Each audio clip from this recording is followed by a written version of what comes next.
دی ہے, پھلوں کو مٹھاس کس نے دی ہے, لیکن یہ مٹھاس کب تک باقی ہے کہ جب تک اس شجر کی جڑیں تراب کے دامن میں رہتی ہے. سیب کی مٹھاس باقی رہتی ہے, کیلے کی مٹھاس باقی رہتی ہے, جب تک جڑیں تراب میں ہے جب تک مٹھاس باقی ہے.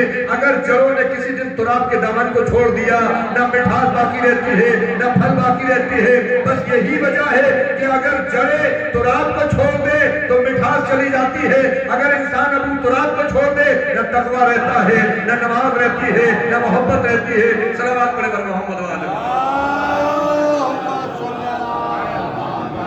تو جڑوں تراب سے وابستہ ہونے کے بعد مٹھاس ملتی ہے. ساری چیزیں سرکار مدینہ. اس اللہ نے کیا, دیکھو ہم اپنے بدن پہ عطر لگاتے ہیں تو جس کمپنی کا لے کے آئیں گے جتنا مہنگا لائیں گے اتنا ہی خوشبو ہوگی. ہم ڈھونڈ رہے ہیں کہ بندوں نے بنایا ہے. ذرا سوچو اس گلاب کو خوشبو کون دیتا ہے, اس بیلے کو خوشبو کون دیتا ہے؟ اب کمال تو یہ ہے کہ ایک ہی زمین ہے, ایک ہی آنگن ہے, ایک ہی صحن ہے. اسی زمین میں بیلا بھی لگایا ہے, اسی زمین میں گلاب بھی لگایا ہے, اسی زمین میں چمیلی کا پھول بھی ہے. گلاب کا رنگ الگ ہوتا ہے, بیلے کا رنگ الگ ہوتا ہے, چمیلی کا رنگ الگ ہوتا ہے. جب وہ خالق کائنات ہو کے اس بات پہ اختیار رکھتا ہے کہ تراب کے حوالے اگر درختوں کو کر دیا جائے تو جب وہ ان کے سارے رنگوں کو ایک سا نہیں ہونے دیتا ہے تو جس نے ہادی اور رہبر بنا کے دنیا میں بھیجے ہوں گے, یہ کیسے ہو جائے گا کہ امت بھی ایک ہو جائے اور مصطفیٰ بھی ایک ہو جائے؟ یہ کیسے ہو جاتا ہے کہ امت بھی ایک ہو جائے, مصطفیٰ بھی ایک ہو جائے؟ آج ہم کلمہ انہی کا پڑھتے ہیں, انہی کا نام اذان میں ہے, انہی کا دعا میں ہے. اب اس کے بعد کہتے ہیں ہمارے حضور 40 سال کے بعد نبی بنے. پھر اس کے بعد کہتے ہیں حضور پڑھنا نہیں جانتے تھے, حضور لکھنا نہیں جانتے تھے. اس کی وجہ یہ ہے کہ جب تک آپ محفلوں سے دور رہیں گے, وہ محفلیں جو عشق مصطفیٰ میں ہوتی ہیں, جب تک آپ محفلوں سے دور رہیں گے, وہ محفلیں جو عشق مصطفیٰ میں ہوتی ہیں, تو آپ کی کبھی سمجھ میں نہیں آئے گا کہ حضور پڑھنا جانتے تھے, حضور 40 سال کے بعد نبی بنے. ہم آپ قرآن تو سب پڑھتے ہیں. ابھی 2 روز پہلے جمعے کا دن گزرا ہے, ایک دن تو کم از کم مولوی صاحب سے روک کے پوچھ دیا گیا ہوتا, حضور روز عربی سنتے ہیں, ایک بار ذرا ترجمہ تو پڑھا دیجئے. ایک بار کبھی اپنے امام سے پوچھئے. یہ تو بحث کے مسئلے نہیں ہیں. ہمارا مسئلہ یہ ہے کہ ہم سرکار سے محبت کرتے ہیں تو دنیا ان کے بارے میں سوال کرے گی تو جواب دینے کی ذمہ داری ہماری ہے. ہم انہی کا صدقہ کھاتے ہیں. ایک دن مولانا سے پوچھئے حضور مجھے سورہ جمعہ کا ایک بار ترجمہ بتا دیجئے. اگر سورہ جمعہ کا ترجمہ سمجھ میں آ گیا تو مصطفیٰ سمجھ میں آ جائیں گے, مصطفیٰ کا علم سمجھ میں آ جائے گا, مصطفیٰ کا آنا سمجھ میں آ جائے گا. اللہ سورہ جمعہ میں ارشاد فرما رہا ہے, مولانا ارشاد عباس صاحب کو اللہ تشریف فرما ہے, اور چونکہ بزرگ شورائے کرام ہیں ان کے درمیان میں زبان کھولنا بڑا مشکل مرحلہ ہوتا ہے. آغاز ہوگا بسم اللہ الرحمن الرحیم. یسبح للہ ما فی السماوات وما فی الارض الملک القدوس العزیز الحکیم هو الذی بعث فی الامین رسولا منهم یتلو علیہم آیاتہ ویزکیہم ویعلمہم الکتاب والحکمہ وإن كانوا من قبل لفی ضلال مبین. کون کہہ رہا ہے؟ اللہ. وہ ہے اللہ جس نے رسول کو بھیجا مکے میں رہنے والوں میں. کیوں بھیجا؟ اس لیے تاکہ آیتوں کی تلاوت کریں. کیوں بھیجا؟ تاکہ کتاب و حکمت کی تعلیم دیں. کیوں بھیجا؟ تاکہ ان کے نفسوں کو پاک کریں. اور یہ بھی بظاہر کر دیا, اس سے پہلے یہ کھلی ہوئی گمراہی میں تھے, تو یہ تو بتا دیا پاک ہونے والے اور ہیں, پاک کرنے والے اور ہیں. پاک ہونے والے اور ہیں, پاک کرنے والے اور ہیں. اب یہ تو اللہ کہہ رہا ہے کہ قرآن کی تلاوت کریں گے. جب یہ پڑھنا نہیں جانتے تو یہ قرآن کی تلاوت کیسے کریں گے؟ جب یہ حکمت و تعلیم کیسے لیں گے؟ یہ اللہ کہہ رہا ہے. اب اللہ قرآن میں کیا کہہ رہا ہے؟ سورہ رحمان میں آگے اعلان کر رہا ہے بسم اللہ الرحمن الرحیم. الرحمن علم القرآن خلق الانسان. وہ رحمان ہے جس نے قرآن کی تعلیم دی, انسان کو خلق کیا, اپنا مطلب بیان سکھایا. چلیے اللہ کو چھوڑ دیجیے, مصطفیٰ کو تو زمانہ مانتا ہے. زمانہ یہی تو کہتا ہے کہ پڑھنا نہیں جانتے تھے, لکھنا نہیں جانتے تھے. سرکار مدینہ کیا ارشاد فرما رہے ہیں؟ بسم اللہ الرحمن الرحیم. انا شہر علم والی البابوہا. یہ سرکار مدینہ ہی نے تو فرمایا ہے نا, متفق علیہ فیصلہ سب جانتے ہیں. میں علم کا شہر ہوں, علی اس کا دروازہ ہے. یہ نہیں بتایا میں علم کی کوئی گلی ہوں, علم کا کوئی چوراہا, علم کا کوئی بازار ہوں. کہا میں علم کا شہر ہوں, علی اس کا دروازہ ہے. پھر بھی ہماری سمجھ میں یہ نہیں آیا کہ اللہ نے بھی کہا کہ میں نے پڑھا کے بھیجا ہے, تعلیم دیں گے. مصطفیٰ بھی کہہ رہے ہیں. آخر وجہ کیا ہے؟ کہ وجہ صرف دروازہ ہے. بس مجھے زیادہ وضاحت نہیں کرنا ہے. وجہ صرف دروازہ ہے. اگر مصطفیٰ دروازہ کسی اور کو بتاتے تو مصطفیٰ پڑھنا بھی جانتے تھے, مصطفیٰ نے کیا کہا؟ میں علم کا شہر ہوں، علی اس کا دروازہ ہے. تو پتہ یہ چلا عالم کو عالم ہی پہچانے گا، جاہل نہیں پہچانے گا. اب علم ملے گا جبھی پہلے در علی پہ پہنچو گے تو شہر مدینہ میں پہنچو گے. صلوات پر محمد پہلے در علی تک پہنچو گے تو شہر مدینہ تک پہنچو گے. آج بہت سارے وقت، چونکہ ظاہر سی بات ہے مجھے اختصار سے ہی کام لینا ہے، ساری چیزیں صحیح ہے، پہلے سب چھوڑ دیے. اب بہت سارے لوگ اٹھے وہ کہتے ہیں کہ صاحب یہ جو میلاد ہوتا ہے سرکار کا نہیں منانا چاہیے، سرکار کا جشن نہیں منانا چاہیے. دلیل کیا دیتے ہیں کہ صاحب صحابہ نے کب منایا، تابعین نے کب منایا، تبع تابعین نے کب منایا، فلاں صحابہ نے کب منایا، فلاں دور میں کب مانا گیا. ہمیں جب صحابہ نے نہیں منایا تو جشن کیسے منا سکتے ہیں؟ پہلے یہ طے کریے کہ جشن وہ مناتا ہے جس کے گھر میں بچہ پیدا ہوتا ہے یا محلے والے مناتے ہیں؟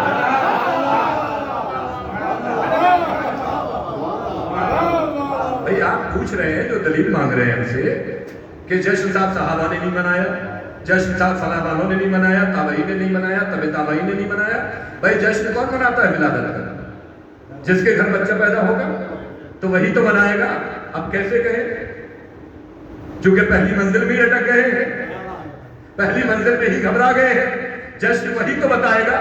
کبھی اپنی گلی سے نکل کے ابو طالب کے دروازے تک پہنچے ہوتے تو بتایا جاتا جشن مصطفیٰ کیسے منایا جاتا ہے، جشن مصطفیٰ کیسے منایا جاتا ہے. ہم یہی تو کہتے ہیں کہ خالی اتنا سوچ لو کہ جس سرکار کا ہم جشن منا رہے ہیں پہلے یہ سوچو کہ اللہ نے بھیجا کہاں ہے، ان کی پرورش کے لیے کس آغوش کا انتظام کیا، ان کو کس نے دسترخوان پہ کھانا کھلایا، ان کو دولہا کس نے بنایا، ان کے سر پہ صحرا کس نے سجایا، ان کی بارات کون لے کے گیا، ان کا عقد کس نے پڑھا، ان کا سیغہ کس نے پڑھا، ان کا ولیمہ کس نے پڑھایا.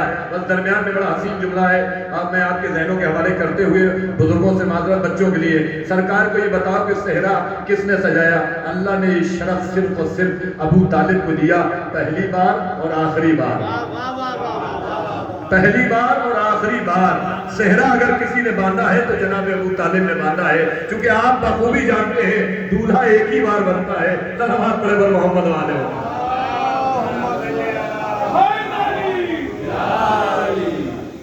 دولہا ایک ہی بار بنتا ہے. ہمارے اور آپ کے ہاں اکثر ہوتا ہے کہ خدا نخواستہ اگر کوئی دوسرا تیسرا چوتھا مرحلہ ہوتا ہے تو بزرگ کہتے ہیں بیٹا سہرا نہیں باندھ سکتے، ٹوپی رکھیے. سہرا ایک ہی بار باندھا جاتا ہے. یہ شرف بھی اللہ نے کسی کو نہیں دیا، صرف ایک کو دیا. لے کے گئے، بارات گئی، سارا سرکار مدینہ کی بارات جا رہی. سوچو زمین کو سجایا گیا ہوگا، آسمان کو سجایا گیا ہوگا، اور شرف بدلے کا بھی کسی کو نہیں دیا، انہی کو شرف دیا. زمانہ کچھ کہتا ہے. اب انہوں نے جو پڑھا الحمدللہ رب العالمین، ابھی تو قرآن بھی نازل نہیں ہوا ہے. اب یہ طے کرو دو ہی تو مرحلے ہیں، یا تو ان کے پاس اتنا علم تھا کہ زمین پہ کھڑے ہو کے لوح محفوظ کا مطالعہ کر کے انہوں نے قرآن کی تلاوت کی، یا ان کے لبوں سے نکلے ہوئے فکروں کو اللہ نے قرآن بنا دیا ہے. ان کے لبوں سے نکلے ہوئے فکروں کو قرآن بنا دیا ہے. پوری کائنات میں آج یہی انسان کہتا ہے کہ صاحب جشن، ارے بھائی جشن ہم منا رہے ہیں، سرکار کی آمد کا جشن نہیں منائیں گے تو کس کے آمد کا جشن منائیں گے؟ جشن سرکار کا منا رہے ہیں. لیکن پتہ یہ چلا دو چیزیں ہیں. جشن صرف کھلانے والے مناتے ہیں، جشن صرف کھلانے والے مناتے ہیں، کھانے والے نہیں مناتے ہیں. کھانے والے انگلی تو اٹھاتے ہیں، کھانے والے انگلی اٹھاتے ہیں، کھلانے والے جشن مناتے ہیں. اگر یاد نہ آئے بھائی اس دور میں اگر کوئی اعتراض کر رہا ہے جشن مصطفیٰ نہیں ہونا چاہیے تو اس نے تو چہرہ نہیں دیکھا ہے، مصطفیٰ کو نہیں دیکھا ہے، مصطفیٰ کا دیدار نہیں کیا ہے. لیکن جب پہلی دعوت ہے اور سرکار مدینہ بتا رہے ہیں کھانا بھی موجود ہے، چہرہ بھی موجود ہے، اور اس کے بعد کیا کہہ رہے ہیں؟ ہم ان کی بات نہیں سنیں گے، یہ تو جادوگر ہے. ارے جو قوم مصطفیٰ کی بات سننے کو تیار نہ ہو وہ آپ کی بات سننے کو کیا تیار ہوگی؟ صلوات پر محمد والے. لیکن اتنی عظیم ذات سرکار مدینہ کی کہ بغیر ان کو چھوڑ کے انسان اللہ کے گھر میں بھی نہیں جا سکتا ہے، بغیر ان کو چھوڑ کے اللہ کے گھر کا اعلان تک نہیں کر سکتے. نماز تو بہت دور کی چیز ہے. سرکار مدینہ کو اللہ نے وہ عظیم درجہ عطا. یہ تو ہم جیسے بد نصیبوں کا مقدر ہے کہ ہماری قسمت میں سرکار مدینہ آ گئے ہیں. ہماری قسمت میں اللہ نے مصطفیٰ کو رکھا ہے، ہماری قسمت میں اللہ نے ان کو رکھا ہے جن کے صدقے میں اللہ نے کائنات بنائی ہے۔ وہ اللہ ہو کے کہہ رہا ہے کہ کنت کنزا مخفیا، میں چھپا ہوا خزانہ تھا، میں نے چاہا کہ میں پہچانا جاؤں۔ وہ اللہ ہو کے مصطفیٰ کے ذریعے پہچانا جا رہا ہے، یہ مصطفیٰ کو ہٹا کے وہاں جانا چاہ رہے ہیں۔ یعنی وہ اللہ ہو کے مصطفیٰ کے ذریعے پہچانا جا رہا ہے، یہ بغیر مصطفیٰ کو ہٹا کے اور وہاں جانا چاہ رہے ہیں۔ اللہ کہہ رہا ہے میں نے تو اس کائنات میں بغیر مصطفیٰ کے کچھ بھیجا ہی نہیں ہے۔ ہدیے نہ نماز بھیجیے، روزہ بھیجا، اور آج کے مانتے کیا ہے کہ صاحب یہ جو جشن ہے رات بھر مناتے ہیں آپ لوگ، قرآن سے دلیل دیجیے۔ اما قرآن میں جو پہلے سب سمجھ میں آ گیا ہے، جب اسے نہیں مانا، جو قرآن میں جو سمجھ میں آ گیا ہے، قرآن میں سورہ مزمل ابتدائی آیت کریمہ اللہ کیا کہہ رہا ہے؟ میرے حبیب قرآن کو ٹھہر ٹھہر کے پڑھیے۔ جس کے سینے پہ قرآن نازل ہوا ہے اس سے اللہ کہہ رہا ہے ٹھہر ٹھہر کے پڑھیے۔ جب ٹھہر ٹھہر کے آپ پڑھیں گے تو جشن مصطفیٰ بھی سمجھ میں آئے گا، آمد مصطفیٰ بھی سمجھ میں آئے گی، نور مصطفیٰ بھی سمجھ میں آ جائے گا، محفل بھی سمجھ میں آ جائے گی، سب سمجھ میں آئے گا۔ ایک آسان مثال ہے، اس شہر سے کوئی بریلی کو دیکھنا چاہ رہا تھا، وہ آیا پلین سے اور چلا گیا۔ اب وہ آپ اس سے پوچھئے بھائی آپ کو کتب خانہ کیسا لگا، آپ کو روڈ ویز کیسا لگا، آپ کو سیٹلائٹ کیسا لگا، آپ کو ایوب خان کا چوراہا کیسے لگا؟ تو کہے بھائی صاحب مجھے تو کچھ دکھائی نہیں دیا، آپ جو بتا رہے ہیں یہ ہے ہی نہیں بریلی میں، آپ جو بتا رہے ہیں یہ بریلی میں ہے ہی نہیں، مجھے تو کچھ دکھائی نہیں دیا۔ اب یہ بیچارے پریشان ہیں، یہ صاحب ریکارڈ میں موجود ہے، اتہاس میں موجود ہے، تاریخ میں موجود ہے، اس میں کہہ صاحب ہم نے دیکھا ہی نہیں ہے۔ بس یہی وجہ ہے جو لوگ پلین کی سپیڈ سے قرآن کو پڑھ رہے ہیں، نہ ولادت سمجھ میں آ رہی ہے، نہ آنا سمجھ میں آ رہا ہے، نہ نور سمجھ میں آ رہا ہے۔ جب ٹہر ٹہر کے پڑھو گے، اور ٹہر کے پڑھنے کی وجہ کیا ہے؟ شہر میں آنا کمال نہیں ہے، بلکہ جو پہلے سے شہر میں رہ رہا ہے، جس کو ساری جگہوں کا پتہ ہے، آپ کو اس کو ساتھ لینا پڑے گا، وہ سفر کراتا رہے گا، آپ کو رک کے بتائے گا یہ کتب خانہ ہے، یہ چوراہا ہے، یہ ایوب خان کا چوراہا ہے، یہ میرا کا پیٹ ہے۔ وہ جو پہلے سے ہے وہ سب بتائے گا۔ یہی تو سرکار کہہ کے گئے میں تمہارے درمیان میں دو چیزیں چھوڑ کے جا رہا ہوں، ایک قرآن ہے، ایک میرے اہل بیت ہے۔ جب تک اہل بیت کو نہیں لوگے قرآن سے نہ جشن سمجھ میں آئے گا نہ آمد سمجھ میں آئے گی۔ کچھ بھی سرکار کا آمد اور جشن سمجھ میں نہیں آئے گا، لیکن اللہ کا شکر ہے کہ اللہ نے ہمیں اس فہرست میں رکھا جہاں کھلانے والا رکھا۔ اور یہ دنیا اتنی نجس ہے کہ اس دنیا میں آنا اتنا نجس نہیں ہے جتنا جانا ہے۔ کبھی آپ غور کریے، یہ دنیا ایک ایسی جگہ ہے، جب ہم آئے تھے تو اتنے نجس نہیں تھے، کسی نے ہمیں چھوا تو وہ نجس نہیں ہوا تھا۔ یہ بچوں کے لیے پیغام ہے اور اتحاد کے لیے دلیل ہے کہ ہم جب اس دنیا میں آئے تھے، چونکہ میرا وقت ہو چکا ہے، مجھے معلوم ہے، ہم جب دنیا میں آئے تھے تو اتنے نجس نہیں تھے، کسی نے ہمیں چھوا تو وہ نجس نہیں ہوا تھا، لیکن جب اس دنیا سے گئے تو اتنے نجس ہو گئے۔ ہم تو تھے ہی نجس، جس نے چھو لیا، ہم تو تھے ہی نجس، جس نے چھو لیا وہ بھی نجس ہو گیا۔ اب یہ سمجھنا آپ کا کام ہے، پڑھنا میرا کام ہے۔ جب آئے تھے تو اتنے نجس کیوں نہیں تھے؟ دونوں ساتھ تھے۔ جب آئے تھے تو دونوں ساتھ تھے، جسم بھی ساتھ تھا، روح بھی ساتھ تھی۔ جب چلے ہیں تو جسم رہ گیا، جب چلے ہیں تو جسم رہ گیا، روح چلی گئی۔ آپ کے اپنے دو میں سے ایک جدا ہو جائے، آپ کے اپنوں میں سے دو میں سے ایک جدا ہو جائے تو آپ اتنے نجس ہو جائیں، جو چھو لے وہ بھی نجس ہو جائے۔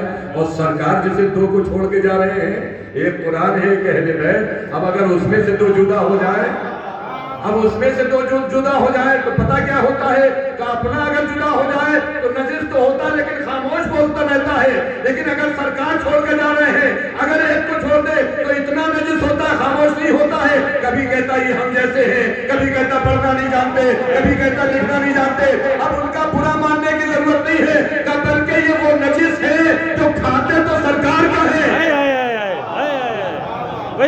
لیکن یہ سرکار کا احسان ہے کہ اللہ نے ہمیں اور آپ کو یہ شرف عطا کیا۔ یہ محفلیں ہمیشہ یہی ہوتے رہیں گی، لیکن ہماری ذمہ داری ہے کہ ہم دنیا کو بتائیں مقام رسالت کیا ہے۔ مقام رسالت اللہ کے نزدیک اتنا ہے کہ اللہ نے سارے نبیوں کو نام بنام بلایا لیکن سرکار مدینہ کو کبھی نام سے بھی نہیں بلایا. کبھی مزمل کہا, کبھی مدثر کہا, کبھی طٰہٰ کہا, کبھی یاسین کہا. اتنا شرف ہے سرکار مدینہ کا.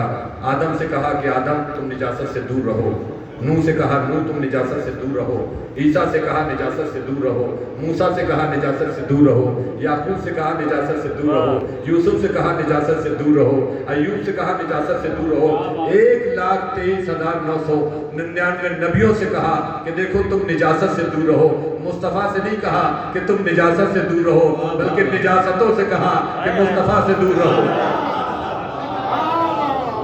مصطفیٰ سے نہیں کہا کہ نجاست سے دور رہو بلکہ نجاستوں سے کہا کہ مصطفیٰ سے دور رہو. اب یہ مت کہیے کون جشن مناتا ہے کون نہیں مناتا ہے. جو جتنا پاک ہے جشن مصطفیٰ میں اتنا قریب ہے, جو جتنا نجس ہے وہ اتنا دور ہے. وہ اتنا دور ہے. یہ ہے مقام مصطفیٰ کا. اور کرم کتنا پروردگار نے دے دیا کہ جب ان کا پسینہ اگر گر جائے تو یوسف جیسے حسین نبی بنتے ہیں. جو تاریخ قرآن ہے سب جانتے ہیں. اگر قطرے جب سرکار نے اپنی پیشانی اس کی محبت میں رکھی اور جب اٹھایا سر کتنے سالوں کے بعد اللہ جانتا ہے, تو جب قطرے ٹپکے تو اللہ نے کہا میں نے بھی لائے گا نہیں جاؤں گا. کسی سے آدم بنایا, کسی سے نوح بنایا, کسی سے عیسیٰ.